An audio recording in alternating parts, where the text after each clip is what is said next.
السلام نے جب سنا تو آپ نے فرمایا کہ اچھا سارے لشکر والوں کو بتا دو کہ جابر کے گھر دعوت ہے، یہ چند چند بندے گروپ بنا کے آتے جائیں، کھانا کھاتے جائیں. اور فرمایا جابر تم جاؤ اور میرے آنے تک کھانے کو تقسیم نہ کرنا، بند رکھنا.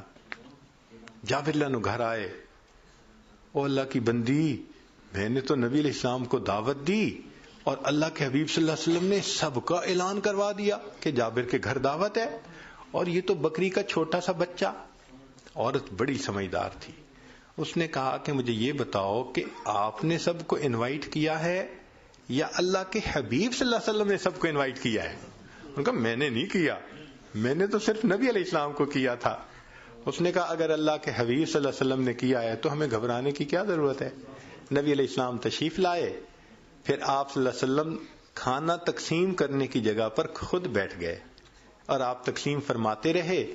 صحابہ 10 آدمی چند آدمی مل کے آتے رہے، کھانا کھا کے جاتے رہے. پورے لشکر نے کھانا کھایا اور بکری کا بچہ، اس کا سالن پورے لشکر کو پورا آ گیا. اس کو کہتے ہیں رزق میں برکت. اللہ تعالیٰ برکت دے دیتے ہیں. چنانچہ ایسی برکت ہو جاتی ہے مال میں کہ الحمدللہ بندے کا مال ضرورتوں کے لیے پورا ہو جاتا ہے، ضرورتوں کے لیے پورا ہو جاتا ہے. ایسی اللہ تعالیٰ برکت عطا فرما دیتے ہیں. ایک مرتبہ ایک خاتون آئی اور بات کرنے کے لیے پردے کے پیچھے جو بیٹھی تو اس نے رونا شروع کر دیا. میں نے کہا بھی صحیح کہ بھئی آپ کیوں رو رہی ہیں، مگر اتنی پریشان تھی، اتنی پریشان تھی کہ رونا شروع کر دیا. تو جب اس نے رونا شروع کر دیا تو ہم نے بھی پھر تھوڑی دیر اس کو رونے دیا کہ بھئی ذرا سنبھلے گی تو بات کریں گے تاکہ بات سنیں. خیر تھوڑی دیر کے بعد وہ سنبھلی تو میں نے پوچھا آپ کیوں رو رہی ہیں؟ کہنے لگی میں بہت پریشان ہوں. کیوں پریشان ہے؟ کہنے لگی کہ میرا خاوند بہت بڑا انڈسٹریلسٹ ہے، کئی درجن کمپنیوں کا مالک ہے، اور میرا فرسٹ کزن بھی ہے اور مجھ سے بہت زیادہ محبت کرتا ہے. اس نے گھر میں مجھے ہر آسانی دی ہوئی ہے. گھر ایسا اس نے بنایا ہے کہ جیسے کوئی محل ہوتا ہے. گھر کا سارا خرچہ اس نے ذمہ لیا. بجلی کا بل دیتا ہے، ٹیلی فون کا بل دیتا ہے، گیس کا بل دیتا ہے، حتیٰ کہ وہ کچن میں جو خرچہ ہوتا ہے اس کا بھی خرچہ بھرتا ہے. نوکروں کی تنخواہیں، سیکیورٹی والوں کی نگاہیں، ڈرائیور کی تنخواہیں، سب وہی ٹوٹل دیتا ہے. میرے اوپر گھر کا کوئی خرچہ نہیں. البتہ میرے ذاتی خرچے کے لیے وہ مجھے ہر مہینے $2000 دیتا ہے. میں بڑی پریشان ہوں، میرے خرچے پورے نہیں ہوتے.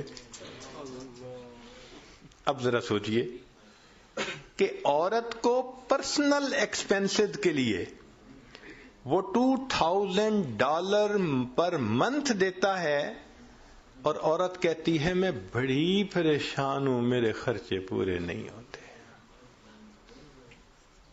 جب اس نے یہ بات کہی تو پھر میں نے اسے سمجھایا. میں نے کہا بھئی میری تو بات یہ ہے کہ اگر آپ کا میاں آپ کو 2000 کی بجائے $3000 پر منتھ بھی دے دے تو آپ کے خرچے پورے نہیں ہوں گے. کہنے لگی پیر صاحب ایسی بات تو نہ کریں آپ. میں نے کہا اس لیے کہ ڈائریکشن بدلنے کی ضرورت ہے. کہنے لگی کیا؟ میں نے کہا آپ کو اللہ نے اتنا مال دیا، پردے کی پابندی نہیں ہے، نماز کی پابندی نہیں ہے، رسمی رواجی زندگی جو عورتوں کی ہوتی ہے فیشن والی وہی آپ کی زندگی ہے. تو جب دین ہی زندگی میں نہیں ہوگا تو برکت ہی نہیں ہوگی. تو جب مال میں برکت نہیں تو $5000 بھی مہینے کے دے دے، آپ کے خرچے تو ختم نہیں ہونے والے. کہنے لگی پھر میں کیا کروں؟ میں نے کہا کہ آپ اپنی زندگی کی ترتیب کو بدلیں. جس ترتیب پر انسان کی زندگی میں برکتیں آتی ہیں اس کو اپنائیں. پردے کا خیال کریں، نمازیں پڑھیں، یہ کریں وہ کریں جو شریعت نے کہا. خیر بات اس کے سمجھ میں آ گئی. کہنے لگے جی ٹھیک ہے، آپ مجھے توبہ کے کلمات پڑھا دیں، میں آج سے زندگی بدلنے کی نیت کرتی ہوں۔ اللہ نے مہربانی کر دی، اس نے بیعت کے کلمات پڑھ لیے، پھر نماز کی نیت کر لی، زندگی اس کی بدل گئی۔ اللہ کی شان، کوئی کچھ مہینے بعد یا 1 سال بعد وہ عورت دوبارہ آئی اور اتنی خوش، حضرت میں بس اپنے حالات بتانے آئی ہوں اور آپ کا شکریہ بھی ادا کرنے آئی ہوں کہ اب میں شریعت کے مطابق زندگی گزارتی ہوں، میرے ذاتی خرچے $500 میں پورے ہوتے ہیں، $1500 ہر مہینے میں یتیموں اور بیواؤں پہ خرچ کر دیتی ہوں۔ جب مال میں برکت ہوتی ہے نا تو تھوڑا مال زیادہ ضرورتوں کو پورا کر دیتا ہے۔ ایک شخص آیا جنید بغدادی رحمۃ اللہ علیہ کے پاس، حضرت حج پہ جانا ہے، پیسے نہیں، تو حضرت نے جیب میں ہاتھ ڈالا، 54 نکالی اور دے دی، لو بھائی خرچے کے لیے 54 لے لو۔ اب وہ نکلا حج کے سفر پہ، جیسے ہی بستی سے باہر نکلا تو ایک قافلہ جا رہا تھا، سلام کیا، پوچھا کہاں جا رہے ہیں؟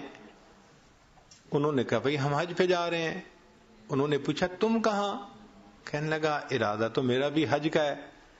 ان کا یار ایک بندے نے ہمارے ساتھ حج پہ جانا تھا، کوئی آخری لمحے پہ کام پڑ گیا اور وہ نہیں گیا، تو ایک جگہ خالی ہے اونٹ پہ، اگر تم بیٹھنا چاہو تو آ جاؤ۔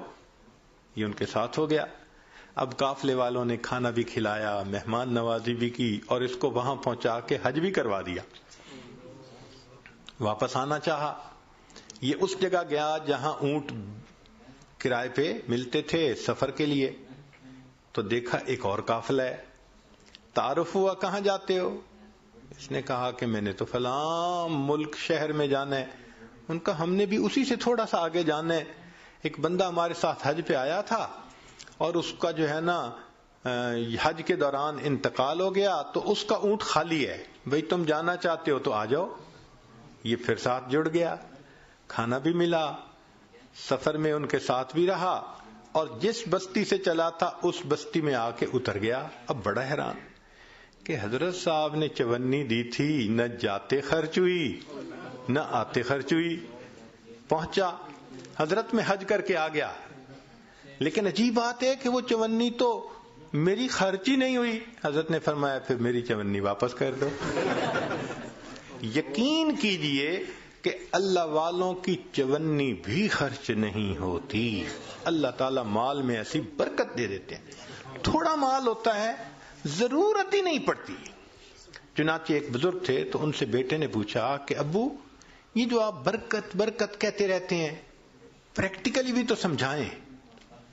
انہوں نے اپنے بچے کو لیا اور گھر میں ایک پمپ موٹر لگا ہوا تھا، اس کے پاس لے گئے اور دکھایا، بیٹے دیکھو، ہاں گیزر لگا ہوا تھا، تمہاری عمر ہے اس وقت 29 سال، اور میں نے تمہاری پیدائش سے پہلے گیزر لگوایا تھا۔ 29 سال میں اس گیزر کو مینٹین کرنے کی ضرورت ہی نہیں پڑی، اس کو مال میں برکت کہتے ہیں۔ اور ہم دیکھیں تو شاید 29 سال میں ہمارے 5 گیزر ختم ہو جاتے۔ مجھے ایک آدمی ملا، کہنے لگا جی میرے گھر میں ایک موٹر لگی ہوئی ہے، 35 سال سے وہ چل رہی ہے، مجھے کبھی اس کی مینٹیننس کی ضرورت پیش نہیں آئی۔ 35 سال میں کبھی موٹر نہیں جلی، اور ہماری تو 35 سال میں 35 موٹریں جل جاتی۔ یہ کیا ہوتا ہے؟ یہ اللہ کی طرف سے ایک برکت ہوتی ہے۔ اللہ اس بندے کو ضرورت پڑنے ہی نہیں دیتے، اس کے خرچے ہی کم ہوتے ہیں۔ آپ دیکھتے نہیں ہیں کئی گھروں میں تھوڑی سی تنخواہ ہوتی ہے اور 6